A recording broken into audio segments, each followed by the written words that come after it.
Although the subject of magnetism has been of interest to man for a very long time, comparatively little is known today as to the substance of magnetism. We are fairly well equipped now to analyze its processes and to create magnetic phenomena by artificial means. But the actual nature of the magnetic energy itself, like nearly all other basic energies of life, has not yet been solved or analyzed because of certain inevitable limitations of man's faculties and abilities to examine into things essentially not material or physical within the range of sensory perception. The existence of magnetism was known to ancient people. We find quite a discussion of it in Socrates, where he describes pieces of metal attaching themselves to each other to form chains. We know that the lodestone, a natural magnet, was given a great deal of thought by Thales of Miletus, later by Plato and Aristotle. And the area called Magnesia, where this lodestone abounded, has contributed at least part of the name by which we now know magnetism. In the early medieval period, considerable research was done, and so frightened were early navigators that certain mountains in distant areas were magnetic, that they caused their ships to be put together by wooden pegs rather than by nails, for fear that magnets might draw the nails out of the wood. Also we know that at Thrace, priests and priestesses of the state religion healed the sick or treated disease by means of magnetic rods. These rods, long and slender, metallic tips, and possibly a core of metal running through them, probably gave rise to our popular concept of the magic wand, as it is found in the ceremonial arts of the Middle Ages, perpetuated in the conjuring arts of the modern world. The Chinese knew a good deal about magnetic theory, and as the lodestone was familiar to most peoples of the world, the Chinese also had their own particular type of magnetized substance, amber. Amber is not naturally magnetic, but if stroked or rubbed, develops magnetic properties. And today, the simple test used by the Chinese merchants when trying to determine genuine from false amber is merely to rub the amber on his sleeve or on a piece of cloth. If it then picks up small bits of paper, it is genuine amber.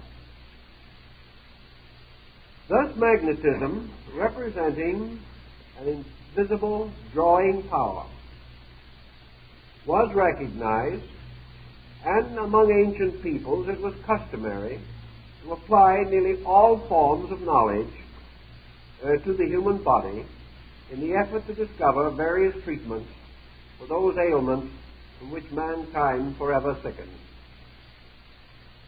The development of magnetic therapy, however, was probably given its greatest advance by Paracelsus of Hohenheim, whose career extended into the early parts of the modern chronological period. Paracelsus used magnetized material for the creation of talismans, magnetic rings. He also used magnetic rods, much as the early Thracian priests. And he firmly believed that magnets and lodestones have therapeutic value.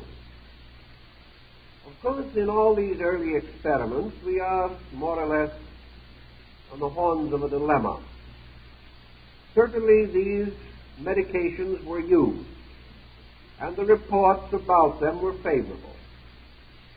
But considering the time and the circumstances, we are always left to wonder how much of the therapy was the result of the magnet and how much was a psychological cure strengthened by great faith and further strengthened by the phenomenal power of the lodestone. In any event, people thought they got well, whereas in some of our modern methods of healing, people do not think that they get well. And the result is that they remain in their previous condition or become worse. As far as the application of magnetic theory, beyond the use of magnetized or sanctified objects, beyond this we come into several interesting areas of speculation. Actually, we know that objects of various kinds were blessed or subjected to magic rituals by ancient people. And that the same occurs in the early history of Christianity. Here, particular objects that had been sanctified in one way or another were held to have unusual healing power. I know cases quite recently in which rosaries carried by pilgrims to Rome and blessed by the Pope gained a considerable reputation for therapeutic value.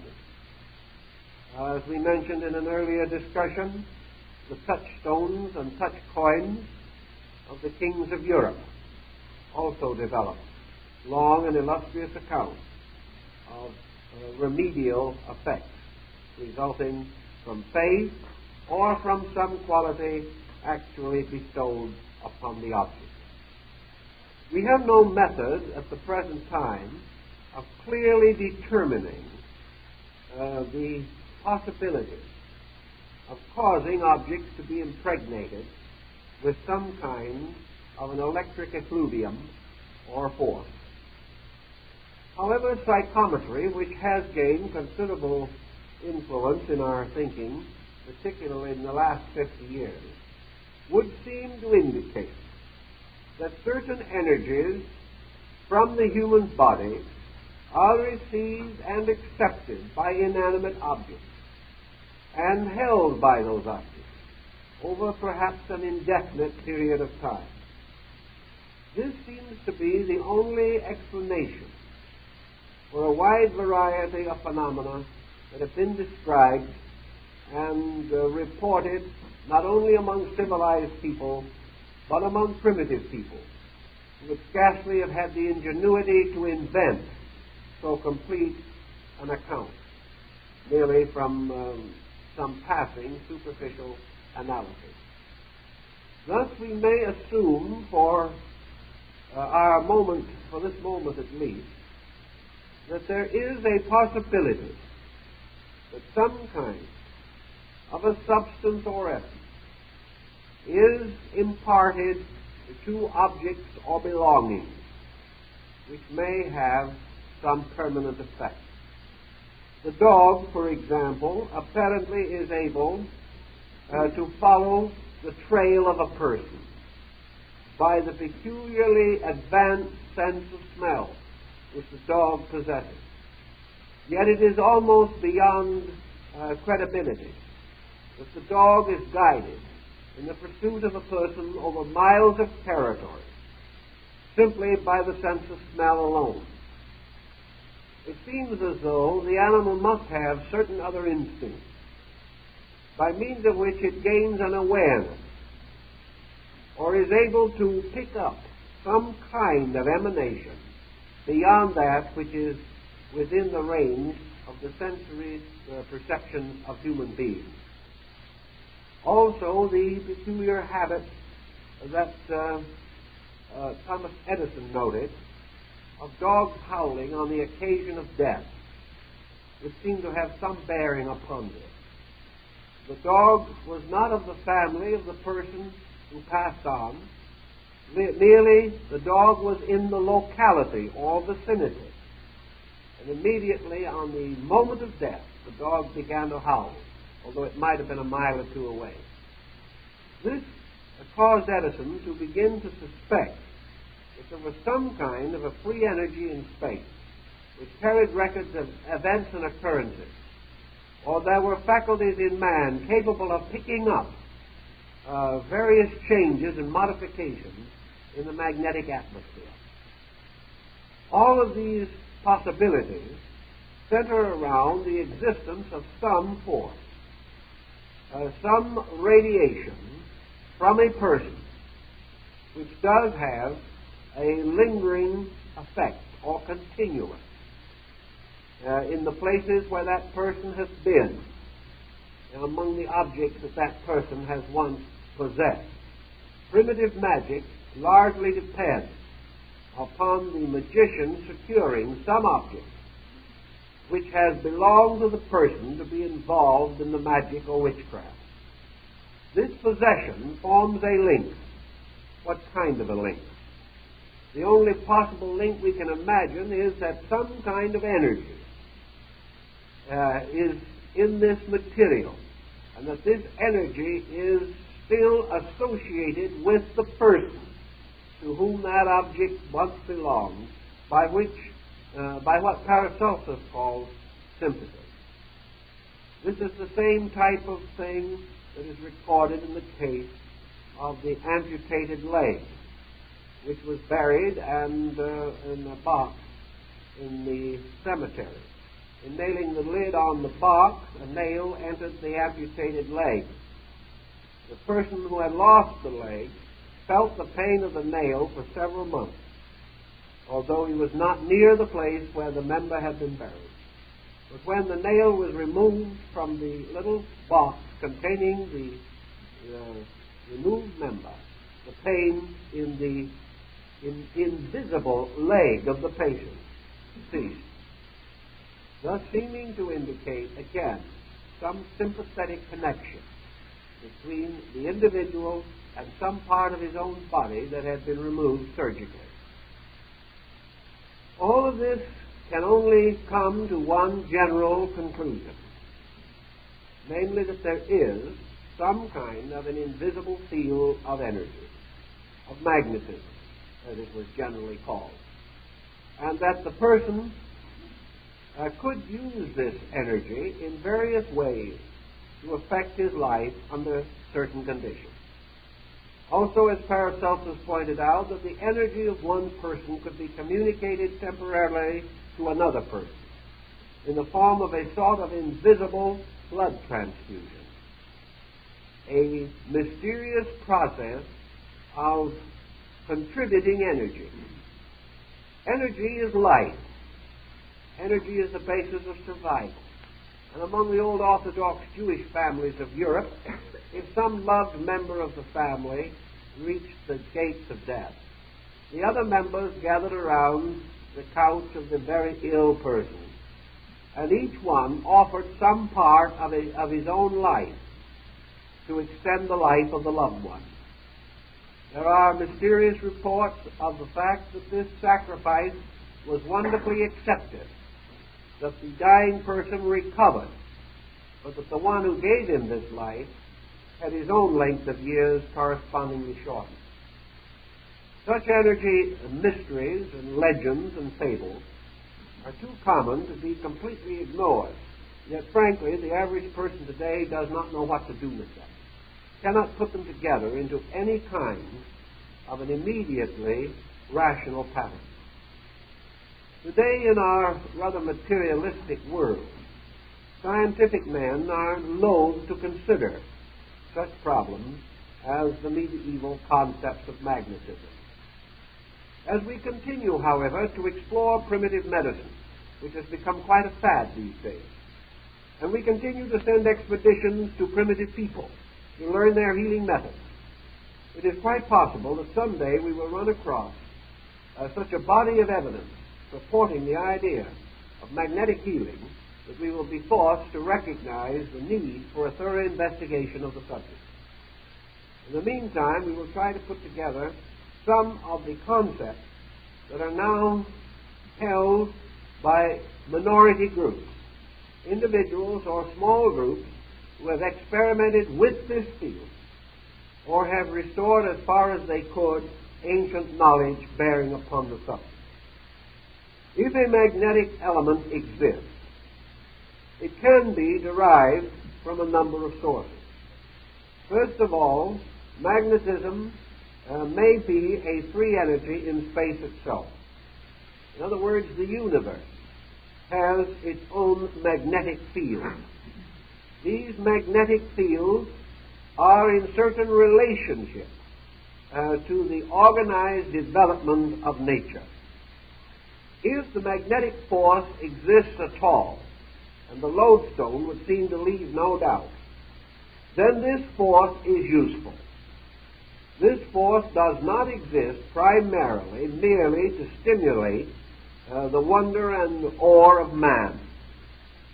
Magnetism, if it is a natural phenomenon, is an essential part of natural order. It has some use, some very important reason for existence. And this reason for existence is not exhausted by the localizing of this magnetic energy in lodestone or its stimulation in magnetic iron. If this force or substance also has an existence in the world, in the earth, in the solar system, if the sun, as some have suspected, is directly related to the phenomena of magnetism, if the attraction of the moon for the tides of the earth is a magnetic phenomenon, if many of these forces and circumstances which can be observed are traceable to the existence of a magnetic agent, then we must assume beyond any reasonable doubt that magnetism is also a factor in the composition of man himself. Man must use this force which belongs to nature, and from nature this force must pass to man to maintain some part of human function in the same way that it must contribute to natural function. The second possible thought in relation to this matter lies in the relationship between magnetism and electricity.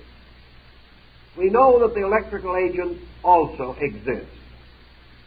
We know that there is a basic difference between electricity and magnetism. Some have suspected that what we call electricity is negative magnetism. In other words, that while we have had the general tendency to think of electricity as a positive agent and magnetism as a negative, it may be the reverse. And we recognize electricity because it is more obvious, whereas magnetism is actually more closely associated with the life and survival factor in the world of which we are a part. Also, we can say that magnetism, if it exists in man, must exist also in other creatures. The Egyptians were certain that there was a powerful magnetic field around the cat, and both the Egyptians and the Hindus believed the serpent to be peculiarly associated with magnetic force. In fact, among ancient peoples, the serpent was frequently used as a symbol of the magnetic agent itself. If every living thing has a life of its own, it is also very possible that this life has a magnetic factor. The trees are therefore endowed with magnetic attributes. That even the elements themselves have magnetic factors involved in their compounds. That chemicals are magnetic to a degree. That in some things magnetism is obvious, in others not obvious. but that magnetism may be part of the entire cohesive principle by which matter is brought into the organization we call form. Paracelsus suspected strongly that form itself is a manifestation of magnetic processes, and that the failure of magnetism in holding together certain basic elements of structure results in the decomposition or disintegration of bodies. Magnetism may also be regarded as having a connection with the human will.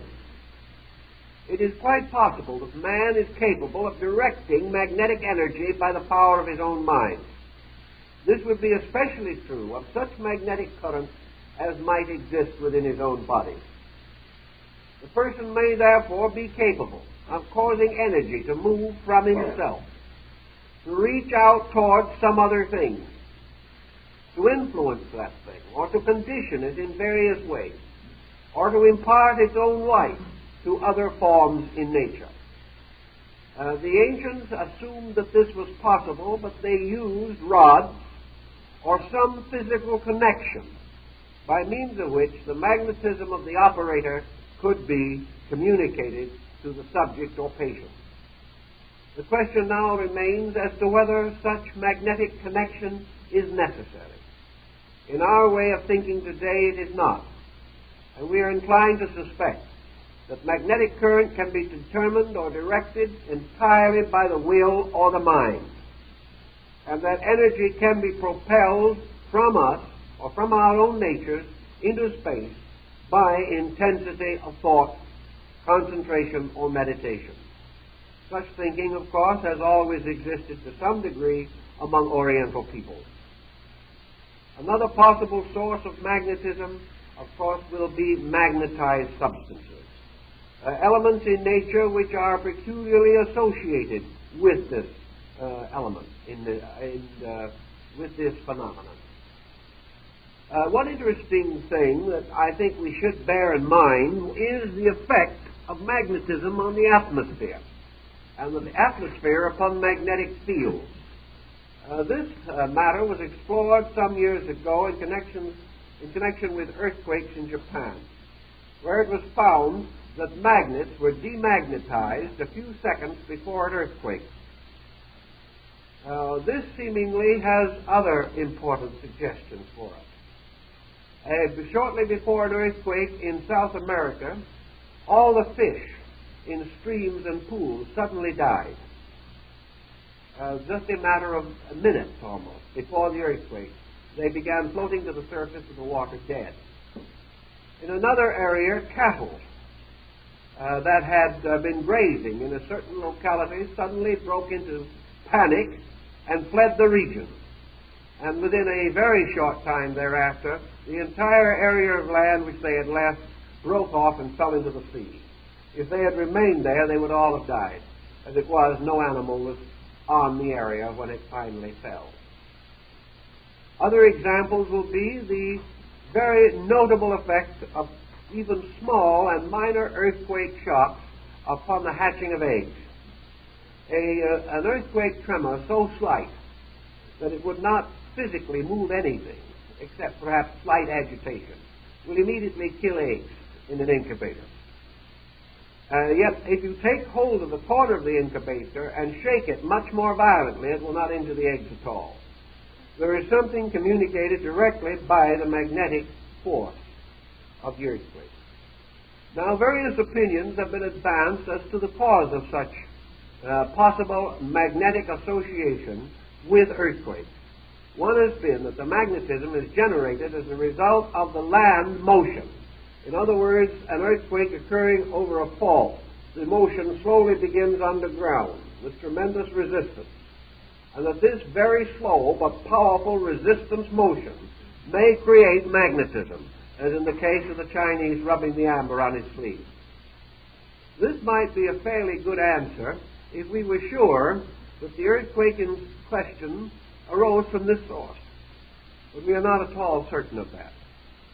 We are not at all certain that the origin of an earthquake is actually within the ground itself.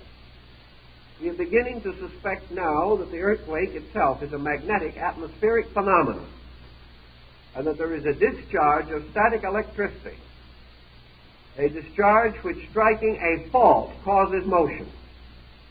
This could well be true if, as in some instances, we find very strong evidence of magnetic effect or influence at a time when the most delicate instruments that we possess today show no indication whatever of any earth motion.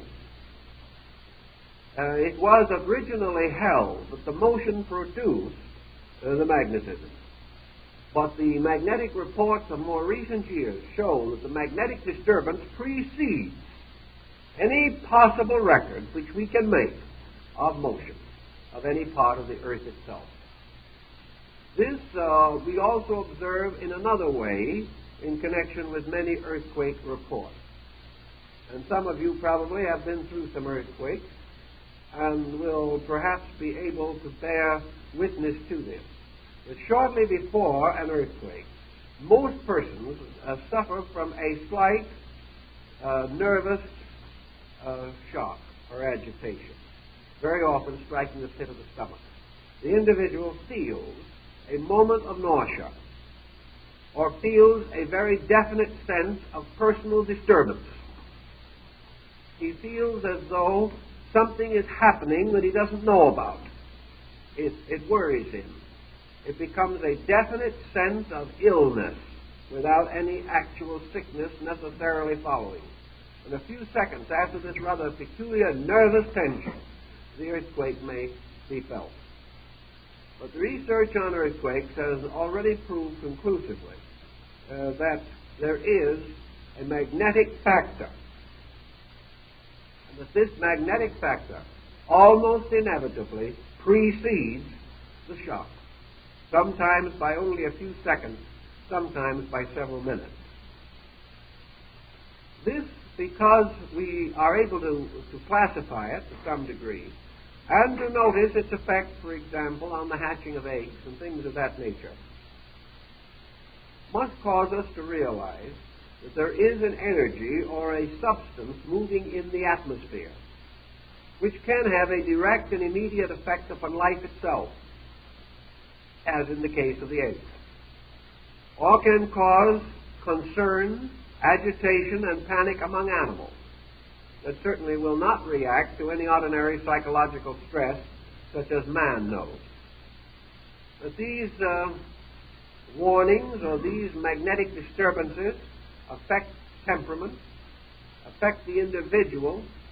We often hear the term earthquake weather, a peculiar stillness, a peculiar suspension of energy.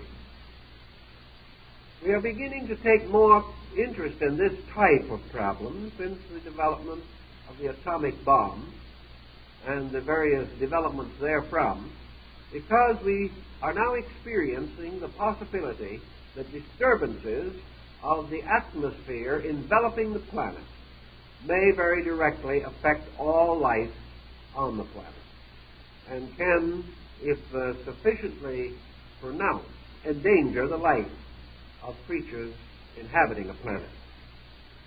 In some way, therefore, the invisible world around us begins to move in upon us. And while we cannot see it, or we cannot entirely estimate it, we have some recognition of its value or of its importance. Human beings, like all other creatures in nature, also have certain eccentric manifestations with which we associate them. There may be 1,000 persons attend a conservatory of music. Perhaps a half dozen of these will become leading musicians. The others will become at best only satisfactory, and some will never be able to develop any advanced musical appreciation or technique. The same is true in sciences and arts. And nature is continually producing exceptional individuals in various fields of activity. The history of the healing arts from the most remote times indicates that this is true, and that there have been persons at various times in history who seemingly have possessed extraordinary healing powers of their own. these individuals are capable of causing the sick to be improved by proximity to the healer, or by methods of the transference of some invisible or certainly intangible effluvium, which seemingly has the same effect as an advanced medication.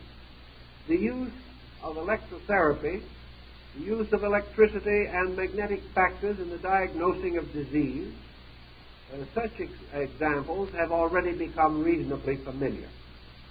We know today that we are able to gain a far greater knowledge of the more subtle elements of diagnosis through the use of electrical equipment. All of these steps of progress bring us closer and closer to the core of our subject. And this core seems to indicate that there is the possibility of the development of a therapy, of a method of healing, resulting from a growing and improving knowledge of the magnetic fields or energy fields of the human body. If we go back to the beginning of the theory of medicine, we come upon a very simple, basic concept. Namely, that it was the intention of nature that man should be well. If the human being, like all creatures in nature, is supposed to have a reasonable span of health, this span of health is presumed to extend from the beginning of life to such a period as the functions of the body, exhausted by natural fatigue and age, will simply cease to continue to function. Nature, however, did not intend individuals to be invalided throughout their lives, to suffer from innumerable aches and pains, and to be half dead long before the appointed time for their departure. This continuous record of illness, infirmity, disease, and to some degree even accident, all of this together implies some ignorance, some misunderstanding, some disobedience in man, by means of which his natural allotment of health is impaired or actually destroyed. Nature's processes for keeping things healthy is to impose upon them an adequate system of circulation and ventilation. Nature is so balanced that if its processes are permitted to develop and function normally, that nature is continuously healing itself. The world will heal itself of any and all natural ailments that may develop within it. It has the mysterious power of restoring. It has the power of purifying its own atmosphere, of purifying its own water, and of gradually replenishing its own soil. The earth, if not abused, and its natural processes unbalanced by some interference, will move along in a comparatively healthful manner, maintaining the life upon it in a reasonable state of well-being. It is largely, therefore, man's unbalancing of the laws governing natural processes, man thrusting upon nature too rapidly an excess of problems for which nature cannot provide immediate solution. And the same thing happens within the individual. Nature intended this body to be a self-remedying structure within a reasonable degree of function. It expected that the body would recuperate from its own depletion, that it would restore and repair such common damage as might naturally come to it. And it is only when man's way of life or the circumstances of his living confront him with an excess of danger that the recuperative power of nature is inadequate.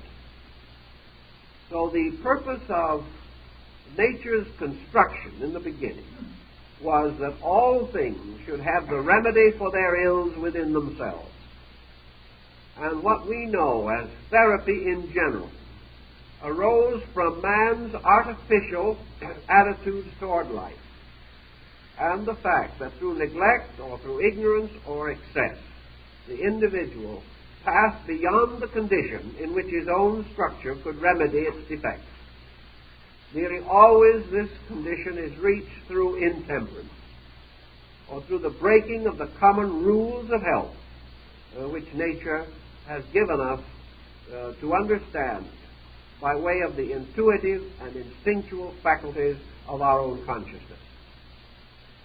Those false or exaggerated conditions which cause man to become ill, and which prevent nature from being able to meet the challenge of the energies needed to recovery, these are for the most part, depletion and obstruction. Depletion is the exhaustion of resource, and obstruction is some circumstance arising which prevents the natural flow of energy through the body. The moment the flow of energy to a part of the body is restricted,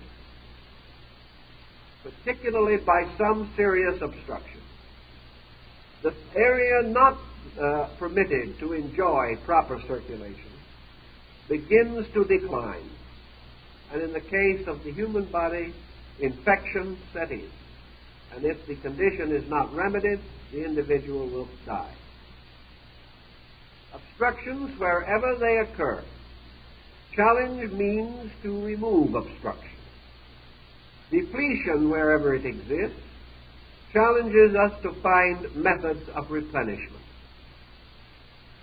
Actually, sickness is not nearly as physical as we have been inclined to think that it is. Nearly all sickness arises from the failure of energies to maintain the normal function of structures and organizations in the body. Thus, the restoration of energy, the redirecting of it, and, if necessary, the temporary exhilaration of it, so that it may break through some block or obstacle. Such processes would constitute a normal approach to therapy. Up to the present time, however, we have not assumed that these energies could be directly communicated. Thus, we make use of various secondary means.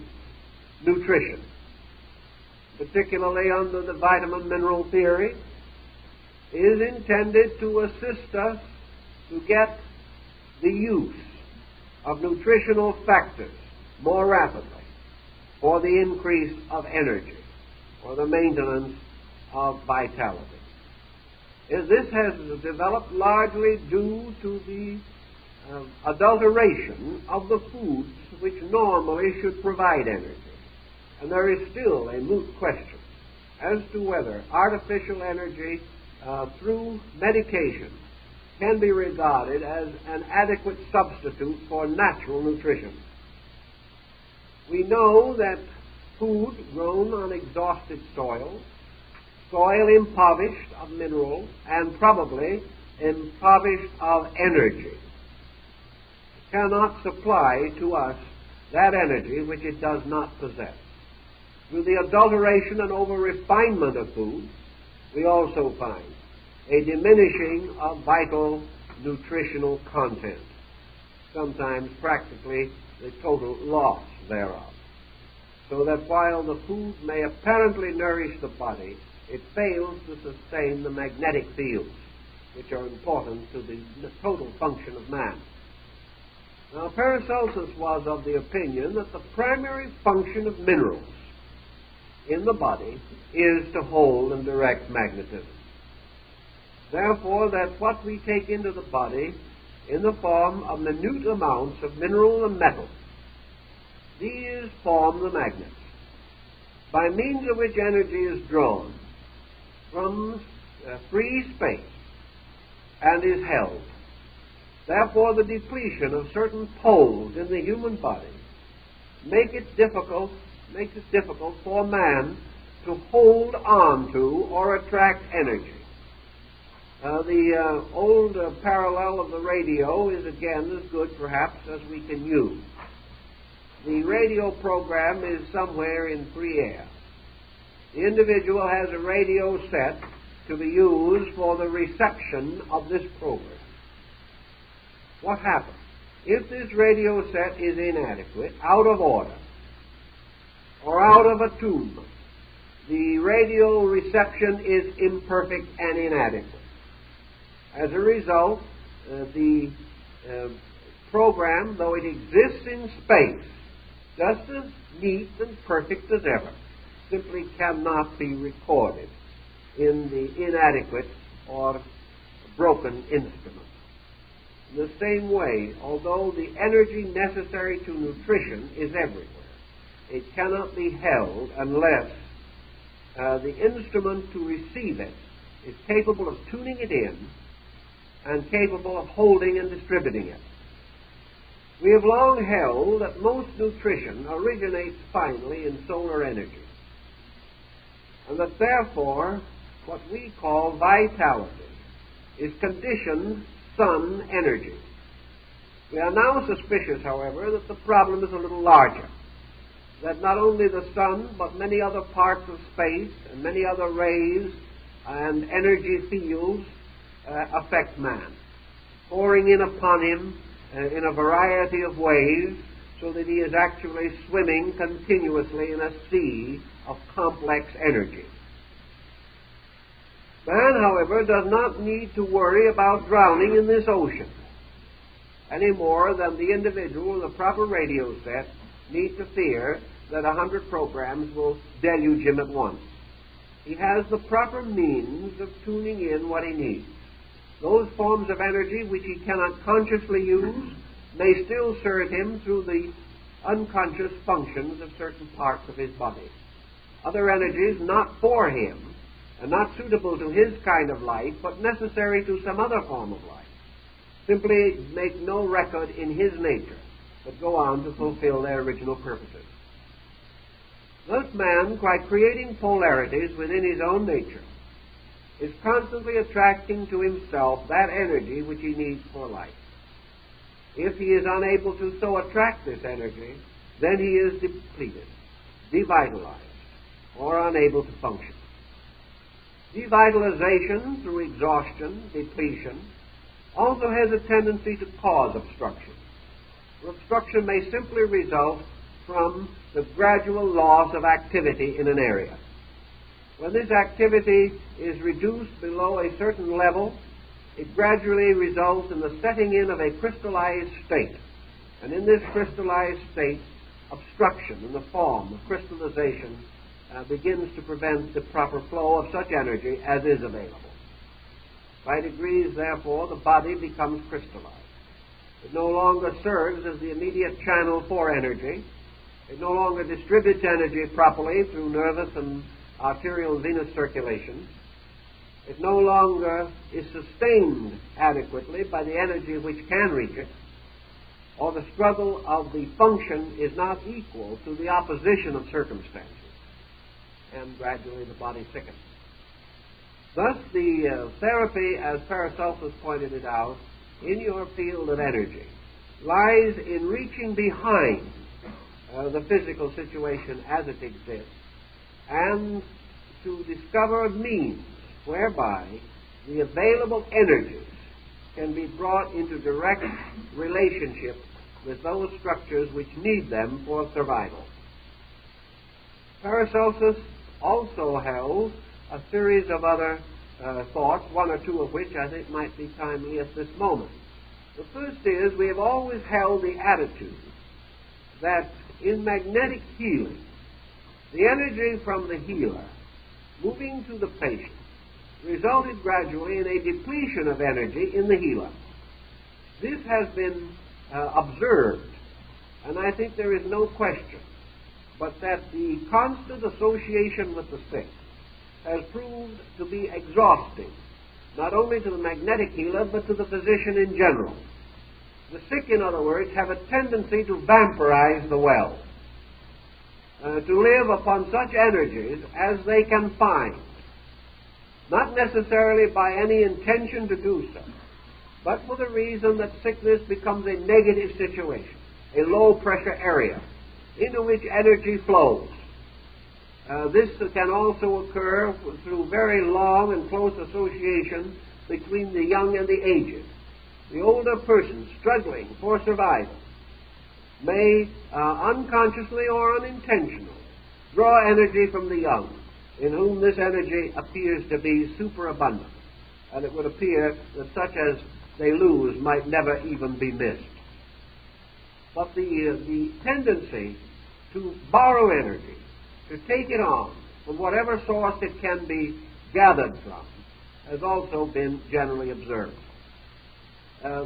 The magnetic healer of the 18th century and even earlier tried to direct energy by means of the mind.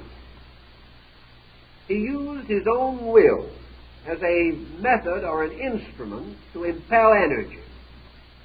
He came to the conclusion that by determination or by visualization, he could cause the energy in his own body to move from that body into some area or location in the body of the patient.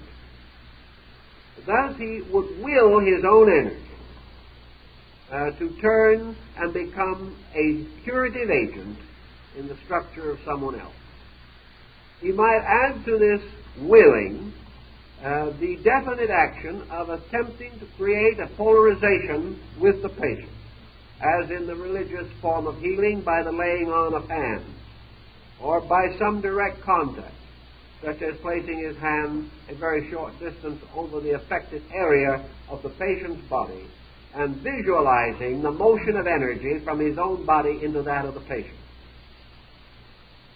There has been enough evidence to indicate that man can direct and control the flow of energy within his own body. He can cause it to become intensified in a hand or a foot. He can cause it to intensify the functions of a sensory perception. In other words, he can stimulate the power of hearing temporarily. He can stimulate the power of sight temporarily beyond its normal function by the intense application of mental effort. He can also cause energy to move throughout the body, to break down various obstructions, to reduce swelling, or to restore nerve function that has been lost by some accident or illness. Thus, by the power of mind over matter, by the exact and definite energy of the mind, the individual is able to force energy to break through various barriers and reestablish a degree of circulation or normal function. This would lead then to the possibility of this emanation actually extending from man. And we have this in the researches of Rickenbach and many others. Photographs have been made of the natural flow of energy from the extremities of the human body. The magnetic field of the human body, brought under a great deal of exaggeration through high-frequency electrical means, has been photographed. And it has been shown that the human body channels electricity and static energy along certain definite structure. If, therefore, for example, you should throw a great deal of high voltage into the human body, which will not injure it and will not cause any discomfort, and then under the power of this voltage itself, you photograph it, you will discover that its motion from the surface of the body particularly follows very closely the extremities. That, for example, this energy is particularly abundant, streaming from the ends of the fingers or from the palm of the hand. But it will not be so abundant streaming from some part of the torso or trunk of the body.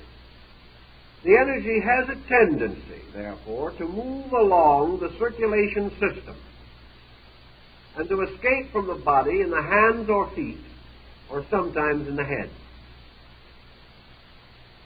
also in normal conditions, without this exaggeration, it has been possible to photograph the haze of energy which does surround the body in what has commonly been called an aura or a halo, as in the case of the Kilner screens, which have made this magnetic field comparatively visible. It would then naturally also follow from experimentation with plants and with human beings that this energy can jump a small distance without any apparent difficulty at all. And if a person places his hand 2 or 3 inches from the body of another person, the energy from the hand can definitely move into the body of that person, unless it meets some magnetic resistance to prevent this from occurring. Also, it has been noted by magnetists working with the sick that various ailments arising in the body of man create their own magnetic fields. Therefore, a very sensitive magnetist, with eyes closed, running his hand over an area of the body, say 1 to 2 inches from the surface of the skin, can feel as he approaches an area in which an infection or some form of obstruction exists. He suddenly experiences one of 2 things: either a sudden increase of warmth or a sudden increase of coldness. It is sufficient for him to immediately sense, although he has not touched the area.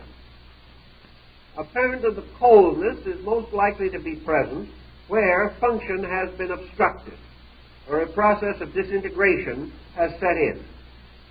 The sense of heat where there is swelling or congestion. And this is perhaps a little more remarkable inasmuch as the area involved may be well within the structure of the body, several inches from the surface. Yet the magnetist can still immediately feel it. Dr. Kilner of Liverpool pointed out also that by means of the magnetic fields shown by his screens, it was perfectly possible and entirely practical to diagnose the early stages of pregnancy.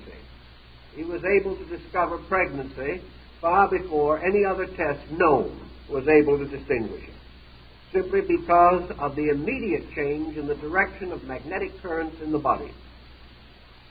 That this entire field of body magnetism should therefore be neglected is perhaps a serious loss to those who are still struggling to attain health under the pressures and problems of our time.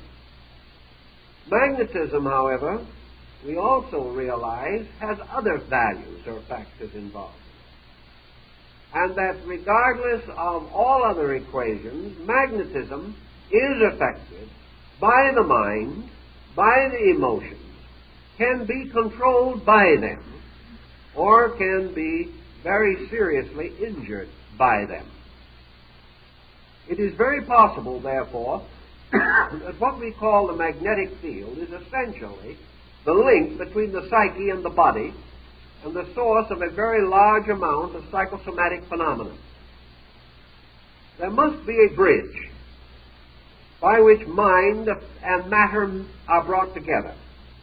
There must be a reason why the moods of the mind will affect the chemistry of the body. We know that the effect exists. We are not sure, however, of the bridges by means of which this effect is produced. It is all right to refer to the fact that our thoughts affect our bodies, but how? Certainly these thoughts do not sufficiently and immediately disturb function to explain the situations that arise. Researches with Kilner screens and with other elaborate electrical devices, including the polygraph used in criminal investigation, all these have proven conclusively that there is a psychic sympathy between mental, emotional function and body function, and that this psychic sympathy has a series of obvious poles of relationship and other poles that are not obvious. One of the most obvious, for example, is respiration. Another very obvious pole is the effect of mental and psychic stress upon the sweat glands. And another interesting and important link is the effect of mental and emotional intensity upon the cardiac rhythm, the action of the heart. It is, we know now, perfectly possible for a person to die of a broken heart, and that a sufficient amount of psychic intensity will damage the heart structure. But how does this occur? We cannot assume that within the structure of physiology as we know it today, that we have a rational explanation of why certain emotional attitudes should ultimately result in bodily toxicity. We must assume, therefore, that as the body is maintained by energy, and that this energy is variously differentiated, we must assume that in some way our attitudes affect the availability of energy, and that psychosomatically the various attitudes of man are associated with their symbolical equivalents in the body. That therefore the thoughts of man are certainly associated with the brain. The emotions of man are certainly associated with the heart system. Various attitudes, hate, fear, greed, all of these differentiated emotional mental processes affect various degrees and qualities of energy. Each one of them interferes with the function of some conditioned energy, or causes to arise a corruption within energy itself. This corruption, like the pollution of a water supply, in turn will poison the physical structure depending upon this corrupted energy for its own survival. Thus, mental emotional attitudes unbalance the energy supply of structure. And this energy supply is so differentiated psychosomatically that each emotion or each attitude will result in damage to a sympathetic correspondent structure in the body. That it is not just simply a bad attitude making the whole body sick. It is a certain kind of a bad attitude affecting the nutritional energy of a certain part of the body to which it is symbolically or psychically associated by sympathy or similarity.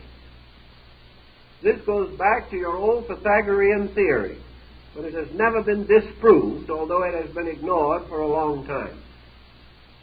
It would then appear possible to assume that energy responsive to the psychic attitudes of the person can also be exhilarated, can be made better, that energy can be supported by the psyche. For the psyche itself is also a kind of energy, and it is one kind of energy working upon another kind. And in through this entire operation of various levels of energy, there appears to be the continual and progressive structure of a law of octaves. In other words, as in music, as in elements, we have octaves of sympathetic patterns. We have harmonic and enharmonic intervals in music. It is variously polluted before it reaches the body. Therefore, it comes to the body depressed and debilitated by the fields through which it passes. And if we have extreme psychic stress or exceeding emotional or mental tension, a large part of this energy may be drained off before it reaches the body, with the result that we have a physical fatigue arising from psychic stress. If the energy is unable to get through at all, or very little of it gets through, then we have physical exhaustion as a result of the dissipation of this energy in negative thoughts and emotions. If we are therefore concerned with health problems, we have this to consider.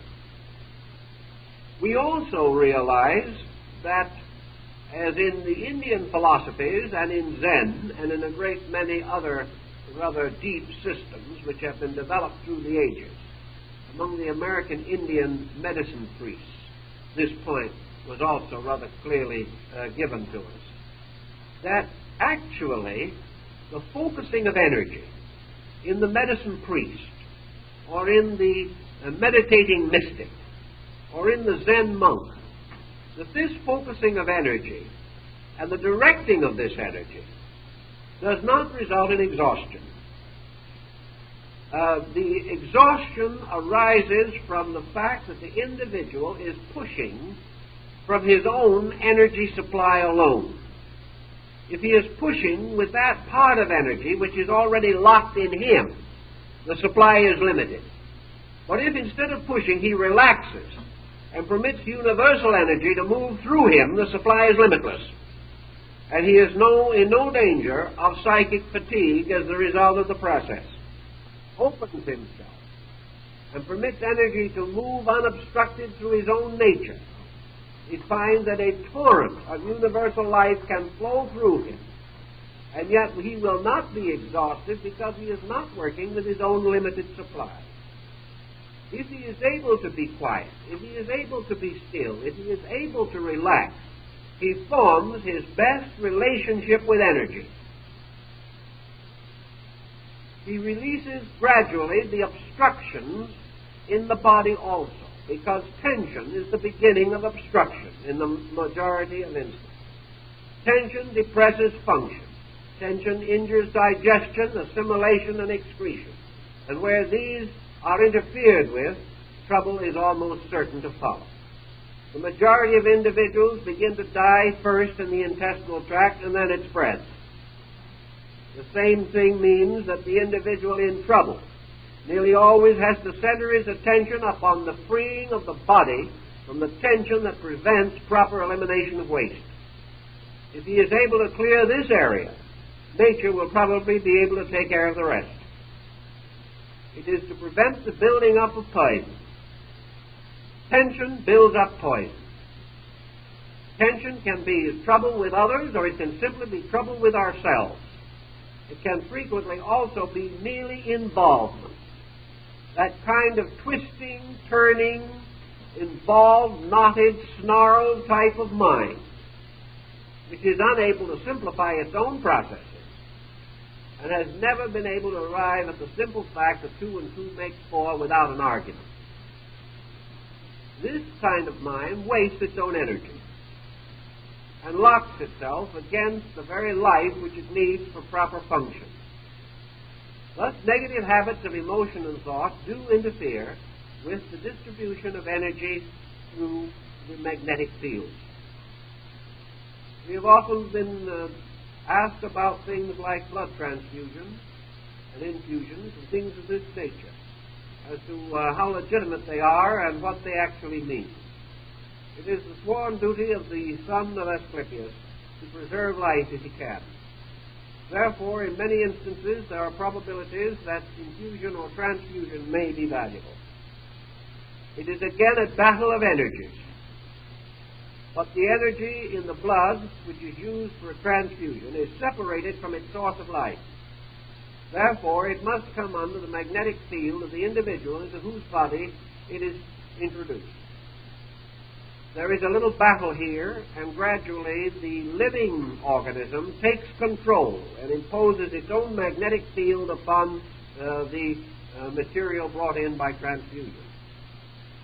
In the interval, however, there has been known to be a certain minor degree of psychic phenomena in which there is an appearance or a suggestion that the introduction of the foreign blood causes a moment of mental confusion. Sometimes almost a sense of sympathy with the person from whom the blood was taken. This passes very quickly, however, because the dynamic vital center of the body receiving the blood takes over, and its magnetism gradually overwhelms the negative or opposing magnetism of the infused blood. Thus, the individual takes over again and carries on his own existence. But the blood certainly does carry within it one kind of this magnetic agent, which is present in many forms and in many levels and degrees in the complicated structure of man. This all points then to the one situation that we're coming around to, and that is the systems or means by which magnetism can be used and to a measure is being used in modern therapy. A very great part of biochemistry is closer to the magnetic theory than we realize, inasmuch as biochemistry functions upon a principle that can be reconciled with the idea of the magnetic poles of chemical elements and nutritional elements. If we recognize that every time we take a certain form of nutrition into the body, we are setting up a magnetic field, we then realize, as has been known for a long time ago, that man does not live actually upon the physical food that he takes in. He lives upon the magnetic fields which are generated in himself by this food. He lives because certain types of magnetism are increased by the introduction of certain foods into the body. These foods become magnets, and the food elements and the chemical elements which they contain and the nutritional elements become centers which draw energy from space. Therefore, nutrition is actually the setting up of a system by which the proper energy can be drawn from space to nourish the individual. To develop this science, then, is really a form of space feeding. And in time, we shall probably derive most of our nutrition from space. It is only a matter of time when our present sources of nutrition will be inadequate. We are worried considerably concerning the gradual depletion of soil. We're using all kinds of synthetic and artificial means to restore the fertility and the richness of soil. But these artificial methods result finally in the food that we eat being simply synthetic, in which we have lost certain basic chemical factors. For example, you have, for instance, two types of a material that can be given to you in medication or nutrition. One is a genuine, naturally produced form. The other is a synthetically produced form, resulting from a careful analysis of the original and the complete reproduction of it by artificial means in chemistry in the laboratory. Working with the synthetics and with the genuine material, it is already not too soon to point out that the synthetics cannot be adequately regulated. The synthetic material contains every known element of the original, yet the synthetic material does not, in most cases, cause an identical reaction. The synthetic has something different. And as one biochemist who has worked for one of the largest pharmaceutical houses in the United States told me, he said, in the synthetic, there is always something different. And that thing which is different is nearly always in terms of something missing. There is something that cannot be reproduced, some intangible that cannot be added. And the theory of magnetism would assume that the thing that is missing is the magnetic pole. That man cannot artificially create this magnetic nucleus, which is behind every substance that exists. Now, science has been able to reproduce certain forms of this nucleus, but when it reaches a certain degree of complexity, they have failed to carry on. The moment we reach a degree of chemistry in which we transcend elemental processes and go on to the more highly advanced, we suddenly recognize our own ignorance, our inability to add all of the factors or elements necessary to make the thing operate. Something is always missing. and is something that is missing in synthesis, cannot be therefore contributed to the soil, to the earth, to the air, to the body of man. And man gradually will come into difficulty due to the starvation of certain essential areas of his magnetic field. Now, when an individual gets into a state of malnutrition physically, he generally strikes out desperately for food. And the same occurs when his magnetic field becomes erased. He must replenish it in some way.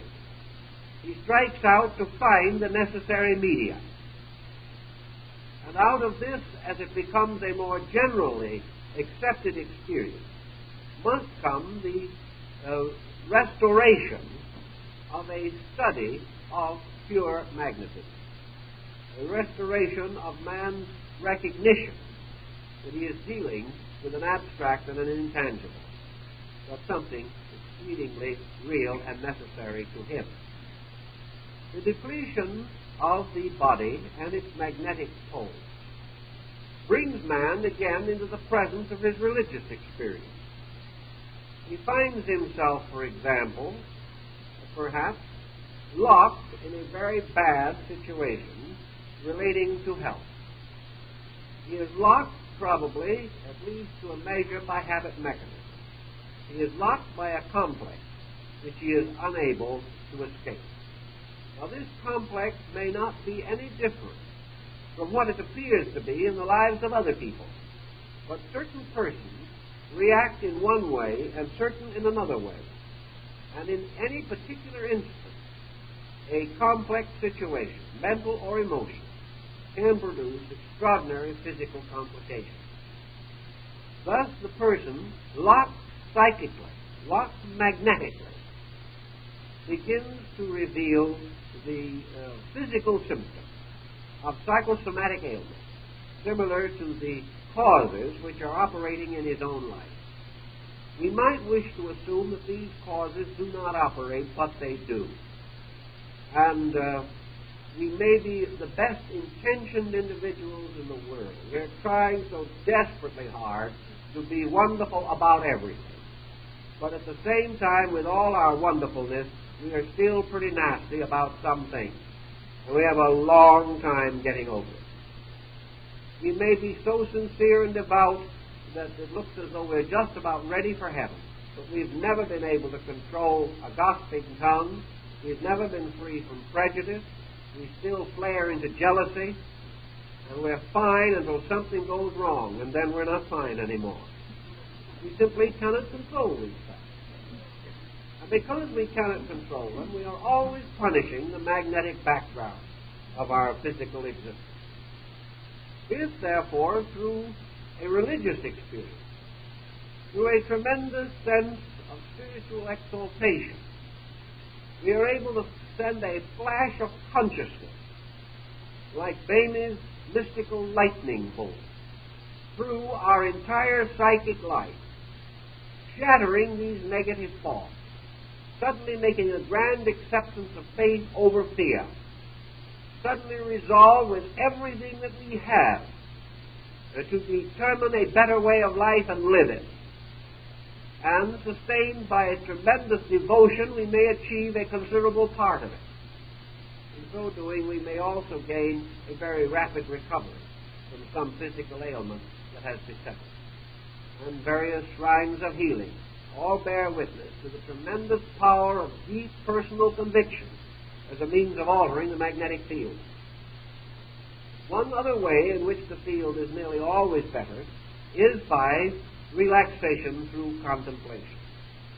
The individual who is able to let go, who is able to discover a certain mystical identity, who is able to be quiet for a few moments, relaxing his own psychic life, and indirectly, but inevitably, relaxing his own physical structure at the same time, will, to the degree that he relaxes, open the channels of energy throughout his body.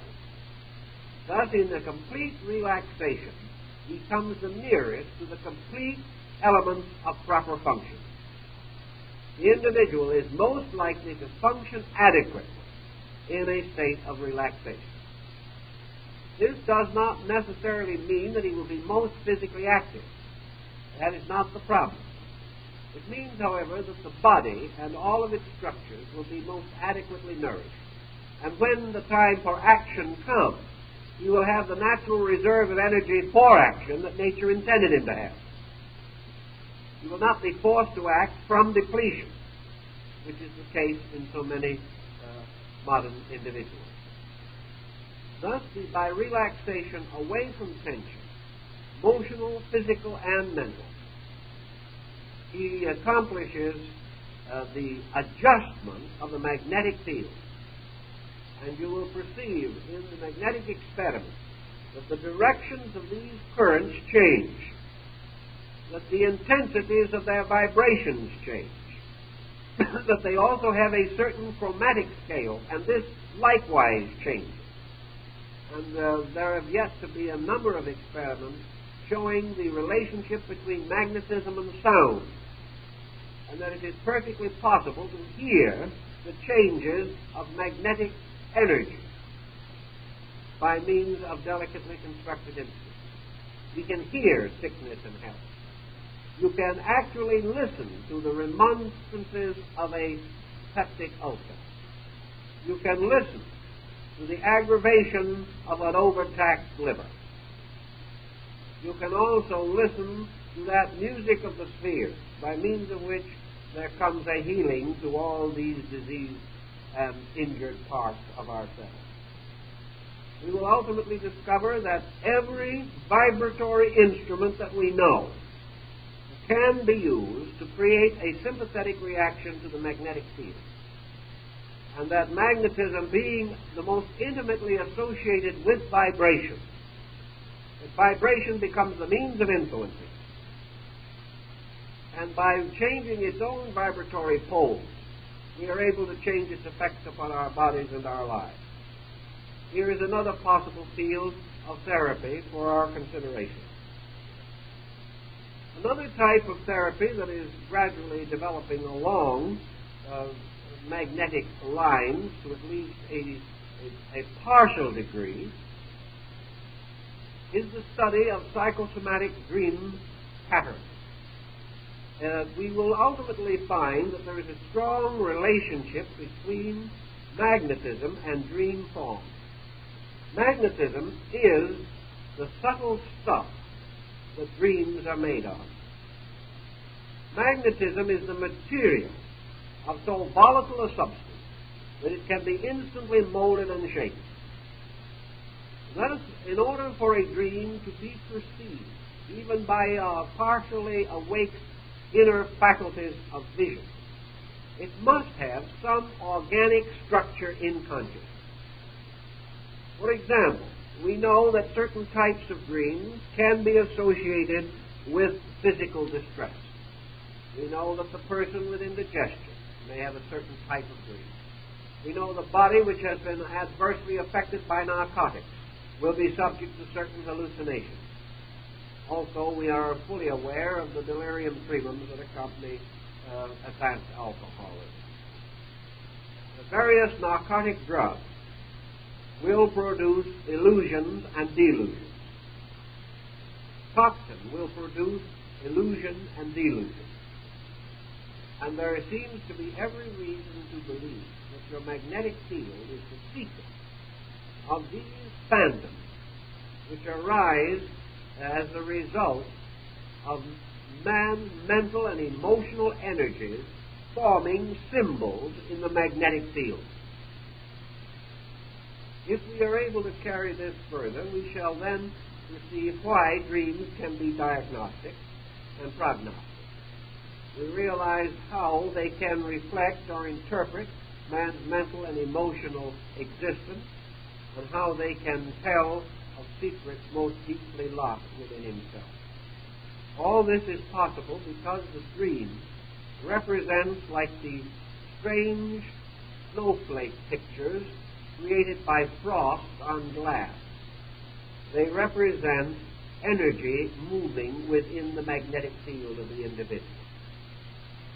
this energy crystallizes along forms which we call dream patterns. And they have meaning. But the reason they have meaning is because thought and emotion have moved energy. And this energy, held in certain suspension, has a definite effect upon our lives. Well, energy within man, magnetism within the human body, breaks into at least two distinct forms, about which we have not too much information, but a little that may stimulate further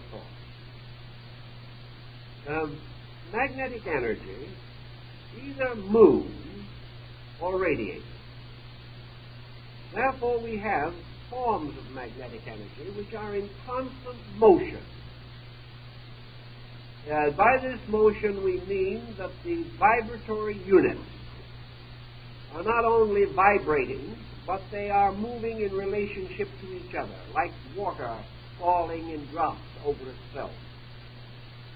Then there is another form of magnetism which appears more like a diffused cloud, in which the vibration of the basic units constitutes the only motion.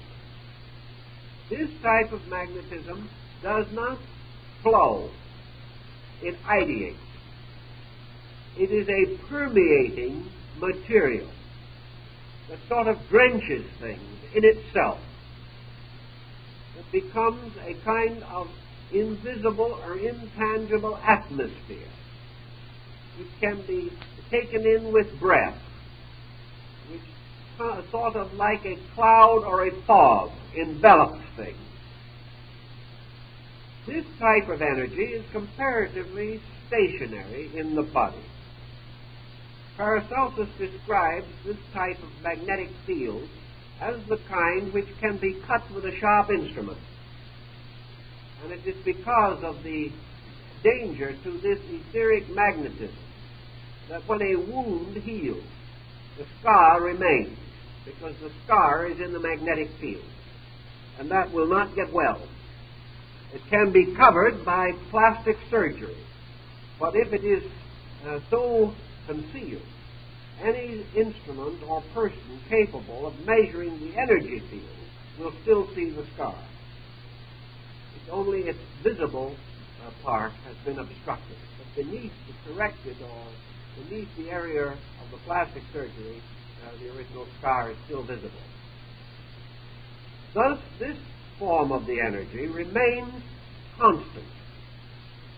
And this type of constant energy is associated with the most elementary functions of the body. This energy carries with it the maintenance of cell life, the maintenance of the essential unit structure of things. Everything that exists has a core of continuing existence and then a series of moving emanational factors. It has a nature of itself, and then it has a function from itself. And these two forms of magnetism nourish these two essential parts of structure. That which nourishes the form of things is this cloud-like. That which nourishes function is the motion or streaming-like manifestation of magnetism. And this streaming form of magnetism is in constant motion, flowing in through the polarized extremities of mass, creating also within the magnetic field a system of circulation, which is very, very important to man. The human being not only has to cast off physical waste, but has to cast off psychic waste. And in getting rid of the psychic waste, we have to depend upon the circulation in the magnetic structure. As this structure corresponds to the magnet, it has poles. And as these poles correspond very closely to the magnetic poles of the Earth, the structure of man's magnetic field is very similar to the Earth, and its uses are the same. We will finally realize that the poles of the earth, bound into the magnetic processes of the planet, are the basis of the processes of digestion, assimilation, and excretion for the planet itself. It is because of these poles that refuse matter cast off from the planet is finally returned to free space, and also through these poles the magnetic energies from outside of a planetary field, in this case from the solar field, must return into the planetary magnetic body. So that in this case the magnetic field functions somewhat like a pair of lungs. It has a double duty. First, to draw in air and circulate it through the body, then to gather up waste and exhale it out again. In the magnetic field, the energy of the universe is drawn in through the positive pole of the magnet, and the energies wasted, torn down, broken down, the refuse of function. These elements are cast out through the negative pole of the magnetic field, returning again to space, which becomes like the vast ocean, the purifier of all the streams that flow into it. The same occurs with the magnetic field of the individual. This field draws in its own magnetic nutrition. For while the body helps to set up poles for magnetism, the magnetic body, like the physical, has its own sphere of nutrition, must depend upon this sphere, and must in turn contribute something from this sphere to the maintenance of the material body appended to it. It's the same problem exactly as man's mental and emotional life. These forms of life do not depend upon the body, yet man's mental and emotional life will affect the body, and the body is unable to resist the effects of those structures which are superior to itself, and which have therefore the absolute power to dominate the body. But as the mind and emotions must have their own food, their own circulation, their own distribution, and their own elimination and excretion, so the vital body has this, and so the physical. The magnetic field, therefore, must clear itself of its own waste.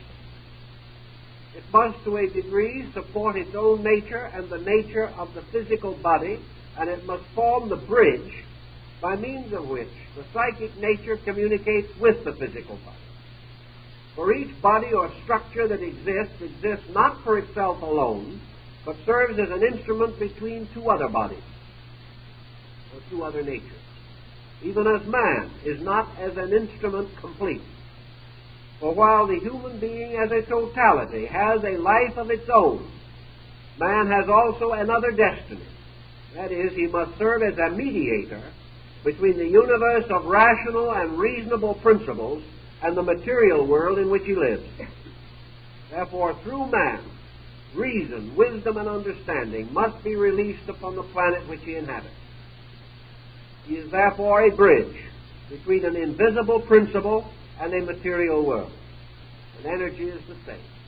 Magnetism is a bridge between man's superior nature and his inferior nature.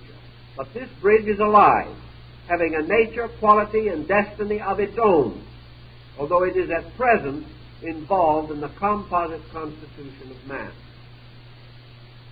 Thus, the development of magnetic theory of medicine is primarily and must be primarily concerned with the conditioning of the magnetic instrument itself. The body cannot directly connect with this instrument.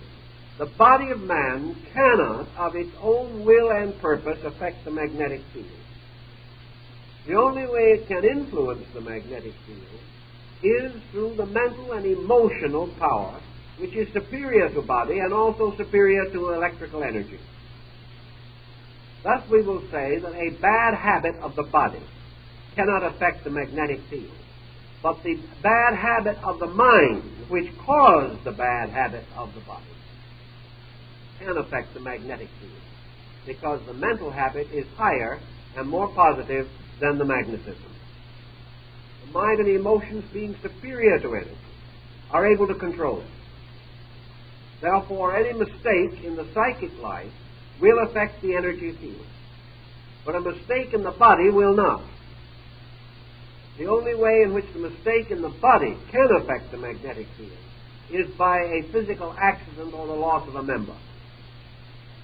Actually, the psychological stress, therefore, which depletes man, comes into the body from the mental and emotional life. And these mental and emotional pressures resulting in bad physical habits, it would appear that the physical habit is making the sickness. But it is not the physical habit. It is the psychological attitude causing the habit that is destroying the magnetic balance. Thus, if the individual is angry, and in the course of his anger he has a stroke, we might think at first that this stroke represents the body blocking energy. Such is not the case, however. The body is the victim. The cause of the trouble was the anger that was seated in the mental and emotional life. This prevented the proper function of energy and led to the stroke. Each case, the superior must be responsible for the action of inferior. Man is a mental, spiritual, emotional entity, is therefore at all times responsible for his own magnetic field, and in turn responsible for the action of this field upon his body. And in order to achieve the balance of these factors, he must work from inward control. Now we think of the man controlling energy. This in itself is a kind of a strange term. For while we equally often hear man making rather boastful remarks about what he's going to do with time and space and energy and distance and all these things, actually man does not formally control these things inasmuch as they are universal and therefore cannot be actually controlled by anyone. What we call control is merely our own adjustment to them, an adjustment to the energies which they contribute to our common economy. When do we therefore say that we can control and direct magnetic energy? What we mean is that we can either obey or disobey it. We can set certain motions in process by means of which the natural action of these energies can be revealed or obscured. When we say we will control emotion, what we really mean is that we will control our own misuse of the emotional agent, not to control emotion per se. When we say we will control magnetism, we do not mean that we can actually wave this magic wand and cause magnetism to do anything that it does not want to do. What we are simply meaning is that we are able to make use of this energy by obeying it, by learning its laws and adjusting ourselves to its principles. The same thing is the story of the Chinese river. Man living by the side of the Yangtze River depended upon it for many things. This river is like life. He put his water wheel by the side of the river, and it ground his grain for him. He went fishing in the river and got his food. He made boats and sailed upon the river, and thereby was able to go from one place to another. But at no time does this mean that man controls the river. We might say, yes, but he can build a dam. And in that way, apparently, he does control the river. But his control of the river is not permanent or real.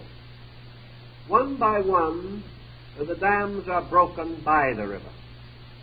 And in time, everything that we build to change the course of the river will be destroyed by the inevitable force of the water itself. Therefore, our sensible program is always to arrange our water wheels so that we will benefit by the natural law of the river. And control means this. It means nothing more than that we have learned how the river can serve us. But we have not changed the nature of the river or actually controlled it. We have used it. If we use it well, the river serves us. If we break the rules of the water, the river destroys us. The river has swept away many of the works of men, even while in another place it was grinding grain for it. So in the energy motions in space, we do not control this energy, but we can variously adapt it to our needs through understanding, through obedience, and through wisdom. We can make ourselves receptive to this energy as we need it. We can come finally to the realization that we must reach in medicine, namely that the universe does want us to be well, and that we will be well when we cease making ourselves sick. That sickness is not actually something that the gods have given man to try his soul. Sickness is simply man's inharmonious adjustment with this great magnetic electric field of energy, which is his magnetic nutrition, the nutrition by means of which what he terms his vitality can be maintained. Vitality is not thought, but energy sustains thought. Vitality is not emotion, but energy sustains emotion. Emotion and thought are conditions by which energy is used or abused. But this energy, of course, is of a superior kind to the energy which we commonly term bodily magnetism. But it is also an energy in space. And all levels of existence, from the spirit to the body, all levels are sustained by an energy on their own level. And the structural forms that exist in those levels are sustained by their energies just as the earth is sustained by the combination of the lunar or humid and solar or germinal principles. Thus as the light and the rain cause all things to grow, so these represent the basic energies necessary for physical development. And each plane has its light and its humidity. And this light humidity has been referred to as the electric magnetic field. These combining make all of the forms growing on their own levels fruitful, cause them to germinate and to come forth into manifestation. Thoughts are born this way, emotions are born this way, bodies are born this way. And it is the duty of the individual to try to understand these energies and forces so that he can use them wisely and develop from them a new and adequate concept of therapy. As we've said, the gradual depletion of our world's energies will make it ultimately necessary for man to search in space for nutrition. And this space nutrition is available. And gradually he can supplant the sources of energy around him by direct appeal to the solar energy, to the fragmented lunar energy, which reaches him on a different polarity. He can gradually weave out of the energy substances everything that he needs. For actually matter is only a kind of drop that falls out of energy, squeezed out of it in the process of natural unfoldment. Bodies are therefore primarily merely masses of minerals, sustained, held together, made animate by energy. And thereby, having become energized, they are ensouled by powers needing this energized form for the expression of still superior powers and talents. So the body becomes the instrument, and magnetism is the fuel. And man, as soul and mind, rides in this instrument or vehicle. Just as surely as your combustion motor releases certain forms of energy So the combustion process of energy is present everywhere in the structure of living things. Some persons are born with the ability to communicate magnetic energy. Others probably can attain the skill to do this. Instruments can be devised, and it is possible, again, to create a synthetic. It is possible for man to create, by his knowledge of electricity and electronics in general, a synthetic instrument for the production of the magnetic energies necessary for life. But the question is going to be, what will be missing in the synthetic? This can be very, very important, because that which is generally missing is the subtle part. And the subtle part is that which is least evident and most important.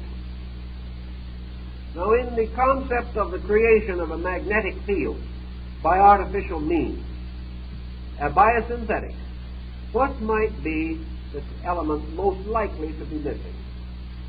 That which is the most abstract and abstruse, namely the element by means of which mind, emotion, consciousness are able to ensoul the magnetic field. That the magnetic field could be produced to the degree that it would sustain the body is not inconceivable, but that it would at the same time constitute the bridge between consciousness and body might be the problem that would face all synthetics in the field of electrical chemistry. The difficulty in finding out the nature of this link. If such a condition should arise, we might then gradually find that man's relationship to body would be slowly broken. Not immediately, probably, because his own natural energies would sustain it for a considerable time, but in the course of 500 or 1,000 or 10,000 years. If man became continually dependent upon a synthetic and no longer was able to provide the natural elements of the compound, the link between body and consciousness could slowly be broken, which would mean that the body would no longer be a suitable instrument for consciousness. While this is occurring, however, we would probably develop a whole new group of ailments, very serious ones, which would be simply telling us that we were breaking a rule, and breaking a very serious rule. In the last 25 years, we have developed a whole sequence of ailments which were comparatively little known, or not nearly so strenuous in the past as they have become in more recent years. In spite of all of our advance in science, we're not becoming healthier. The reason why is that we are achieving a synthetic progress, a progress in which our advancements are not complete, not balanced. And with all our progress, we are not assuring man of the controlling power of his own consciousness over his magnetic and material bodies. Medicine can force the body into certain situations, temporarily alleviating symptoms. Various forms of specialized nutritional elements can temporarily stimulate the magnetic field. But unless these processes are in exact harmony with nature, unless finally all science becomes the handmaiden of nature, unless every process is an exact and identical replica of total nature, we cannot be sure of the result. Because nature is a very wonderful and mysterious compound of circumstances.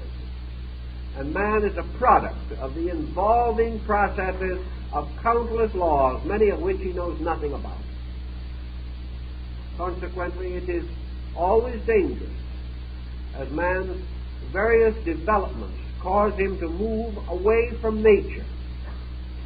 It is always dangerous because it removes him from the harmony of the relationship of magnetic nutrition and physical nutrition. He can bluff his way to the maintenance of his physical existence, but he cannot bluff his magnetic field. He knows no way of influencing it, no way of changing its force, no way of commanding it to obey him. And he has developed as yet no synthetic which will supply it with the energies which it requires. Therefore, if he breaks its rules, he is bound to find an increasing pattern of physical discomfort and disorder. This usually precedes discovery, for man, becoming gradually aware that he is making a mistake, begins to concern himself with finding out what's wrong. And it is very well possible, with the direct thinking that we have today, that in a few years we will begin the research of this mathematic equation. In fact, in a way it is already being done. But that the work shall spread is not at all unlikely. And that ultimately we shall realize that this is the next step in the vast unfoldment of the problem of nutrition, which will be forced upon us by the problems that we are now facing, and still more so by the population problem that lies ahead. We must solve the problem of how we are sustained as living creatures. And to solve that problem, we must analyze and understand the principle of magnetic nutrition. When we understand that, we will be much safer than we are today. In the meantime, not being in full possession of the facts, the one thing always to remember is, when you want to help the magnetic field to function best, relax. Try to prevent false tensions from exhausting energy and make yourself receptive to life. This you can often do and find it brings a quick relief from special fatigue.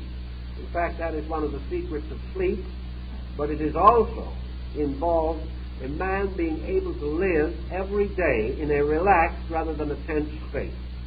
Tension locks the field from the physical body. Relaxation opens the contacts and helps us to live in a more healthy way. Well, time is up, so it's now all time to go home and relax.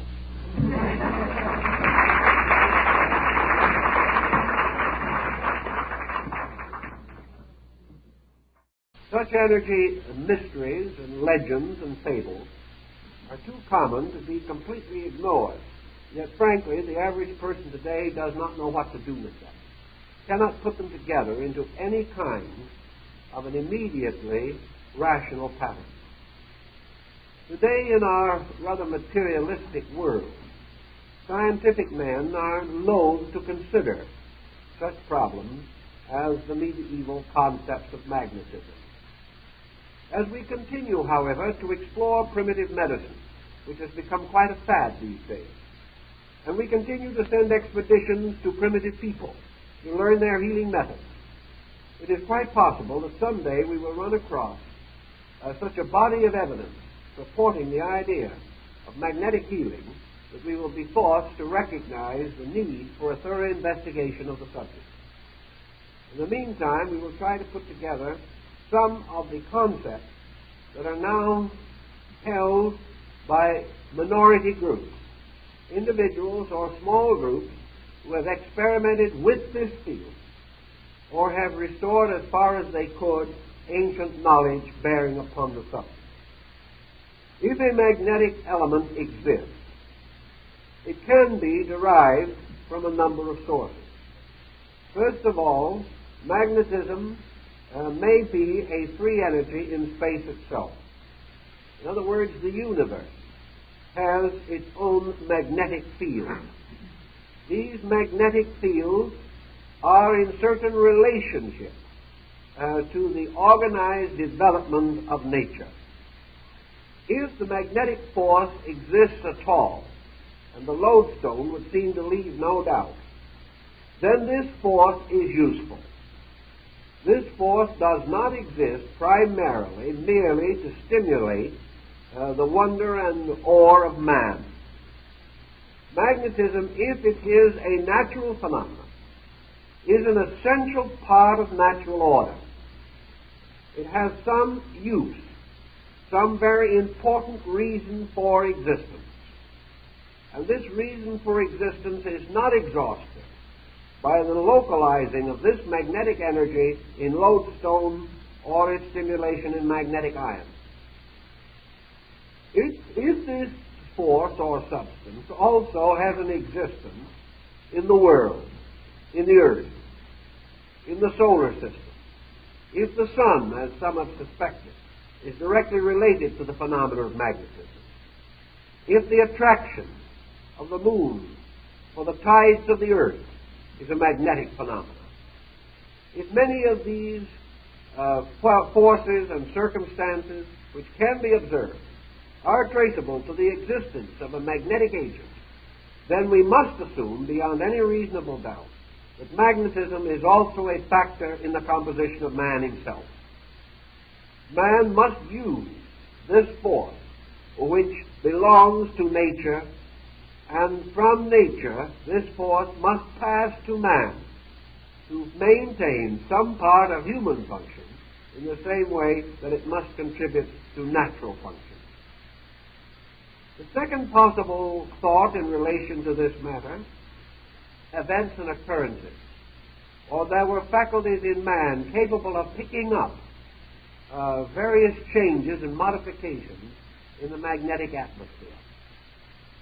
All of these possibilities center around the existence of some force, some radiation from a person which does have a lingering effect or continuance in the places where that person has been and among the objects that that person has once possessed.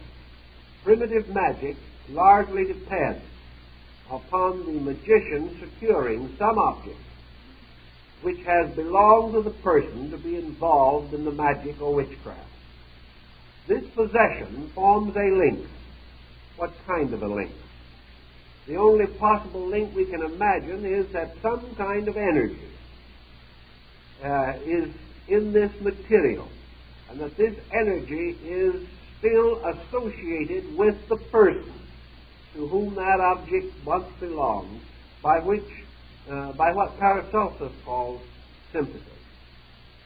This is the same type of thing that is recorded in the case of the amputated leg, which was buried and in a box in the cemetery.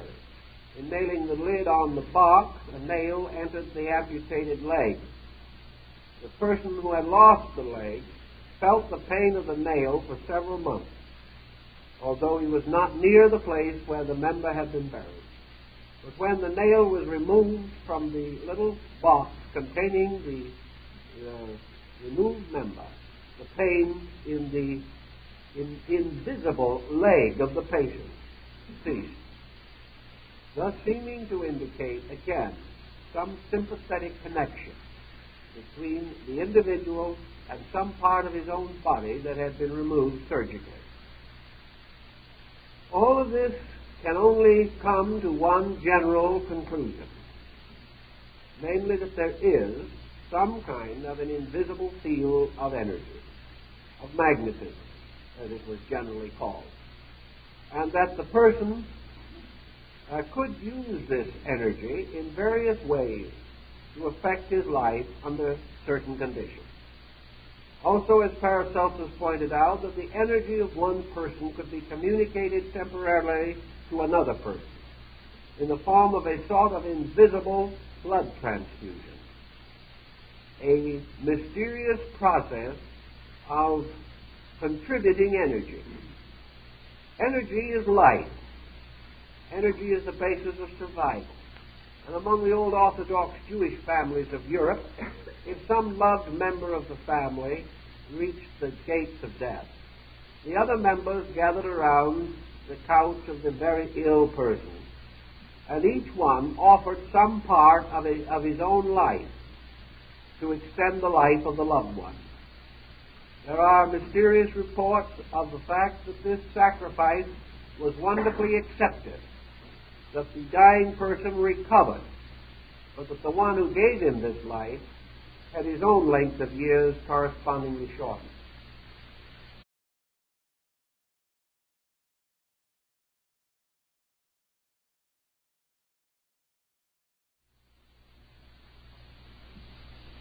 Although the subject of magnetism has been of interest to man for a very long time, comparatively little is known today as to the substance of magnetism. We are fairly well equipped now to analyze its processes and to create magnetic phenomena by artificial means. But the actual nature of the magnetic energy itself, like nearly all other basic energies of life,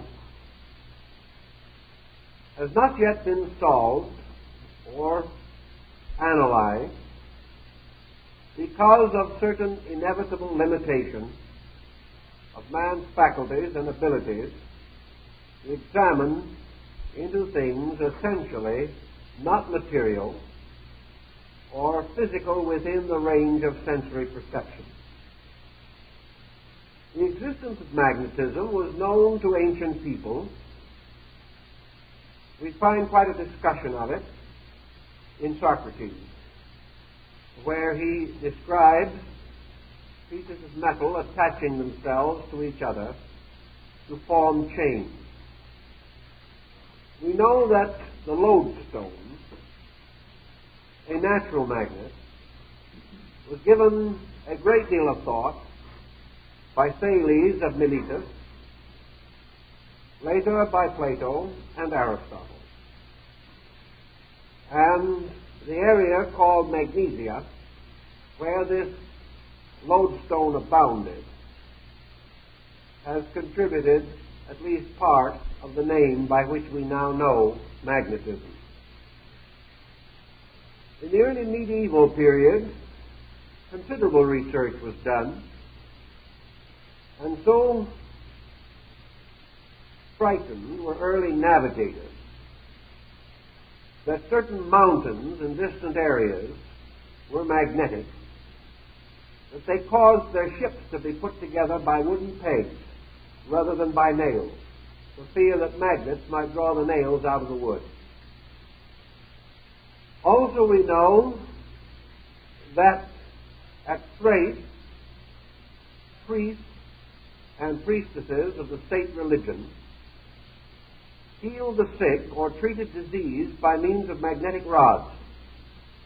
These rods, long and slender, metallic tips, and possibly a core of metal running through them, probably gave rise to our popular concept of the magic wand, as it is found in the ceremonial arts of the Middle Ages, perpetuated in the conjuring arts of the modern world.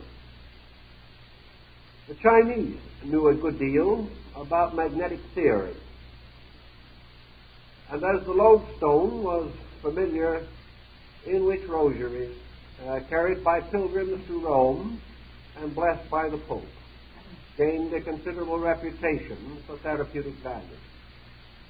As we mentioned in an earlier discussion, the touchstones and touch coins of the kings of Europe also developed long and illustrious accounts of remedial effects resulting from faith or from some quality actually bestowed upon the object. We have no method at the present time of clearly determining the possibility of causing objects to be impregnated with some kind of an electric effluvium or force. However, psychometry, which has gained considerable influence in our thinking, particularly in the last 50 years, would seem to indicate that certain energies from the human body are received and accepted by inanimate objects and held by those objects over perhaps an indefinite period of time. This seems to be the only explanation for a wide variety of phenomena that have been described and reported not only among civilized people but among primitive people who would scarcely have had the ingenuity to invent so complete an account, merely from some passing superficial analysis. Thus we may assume for this moment at least, that there is a possibility that some kind of a substance or essence is imparted to objects or belongings which may have some permanent effect. The dog, for example, apparently is able to follow the trail of a person by the peculiarly advanced sense of smell which the dog possesses. Yet it is almost beyond credibility that the dog is guided in the pursuit of a person over miles of territory simply by the sense of smell alone. It seems as though the animal must have certain other instincts by means of which it gains an awareness or is able to pick up some kind of emanation beyond that which is within the range of the sensory perceptions of human beings. Also, the peculiar habit that Thomas Edison noted of dogs howling on the occasion of death would seem to have some bearing upon this. The dog was not of the family of the person who passed on. Merely the dog was in the locality or vicinity. And immediately on the moment of death, the dog began to howl, although it might have been a mile or two away. This caused Edison to begin to suspect that there was some kind of a free energy in space which carried records of, to most peoples of the world. The Chinese also had their own particular type of magnetized substance, amber. Amber is not naturally magnetic, but if stroked or rubbed, develops magnetic properties.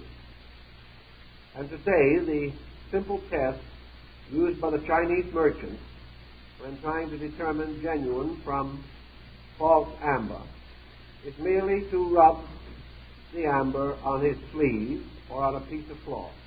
If it then picks up small bits of paper, it is genuine amber.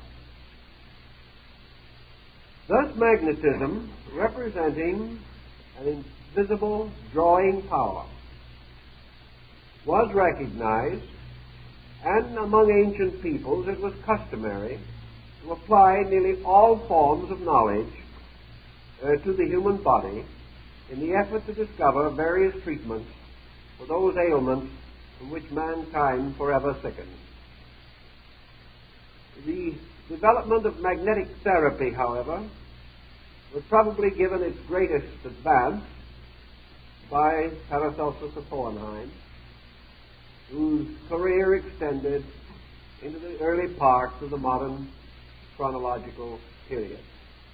Paracelsus used magnetized material for the creation of talismans, magnetic rings. He also used magnetic rods, much as the early Thracian priests, and he firmly believed that magnets and lodestones had therapeutic value. Of course, in all these early experiments, we are more or less on the horns of a dilemma. Certainly, these medications were used, and the reports about them were favorable.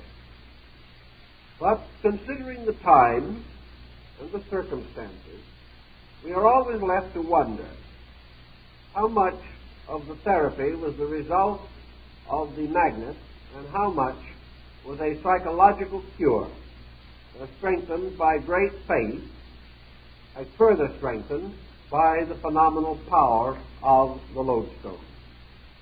In any event, people thought they got well, whereas in some of our modern methods of healing, people do not think that they get well. And the result is that they remain in their previous condition or become worse. As far as the application of magnetic theory beyond the use of magnetized or sanctified objects. Beyond this, we come into several interesting areas of speculation. Actually, we know that objects of various kinds were blessed or subjected to magic rituals by ancient people. And that the same occurs in the early history of Christianity. Here, particular objects that had been sanctified in one way or another were held to have unusual healing power. I know cases quite recently